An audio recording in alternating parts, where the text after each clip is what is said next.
ఎక్కువ food videos ఏమైనా అడుగుతున్నారు. ఇది మా పేజ్ అన్నమాట, చూసారు కదా.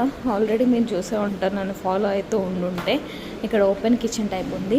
ఈరోజు ఎగ్ ఫ్రై చేసుకుందాం అనుకున్నా. నా దగ్గర లైట్గా జింజర్ గార్లిక్ పేస్ట్ కూడా ఉంటుంది, తెచ్చుకున్నా ఈరోజు. విత్ ఆనియన్, నో మిర్చి. ఆయిల్ చూసారా, చిన్ని దాన్ని తెచ్చుకునేది ఆయిల్ హీట్ అయిన రోజు చూసుకొని ఆనియన్ వేసేస్తాం. మన దగ్గర మిర్చి లేదు కాబట్టి. ఆనియన్ లైట్గా ఫ్రై అయింది, సో జింజర్ గార్లిక్ పేస్ట్ కొంచెం వేసేద్దాం. ఇలా ఇది కూడా ఫ్రై అయ్యి ఆయిల్ పైకి తగిన తర్వాత 1/2 స్పూన్ సాల్ట్, 1 స్పూన్ కారం కూడా మంచిగా కలిసాక మీ దగ్గర ఉన్న గుడ్లు కూడా వేసేసుకోండి. కొంచెం సేపు మూత పెడితే మగ్గుతుంది అనమాట సిమ్లో. ఫైనల్గా ఇలా మధ్య మధ్యలో కలుపుతూ సిమ్లో వేగించారంటే ఎగ్ ఫ్రై రెడీ.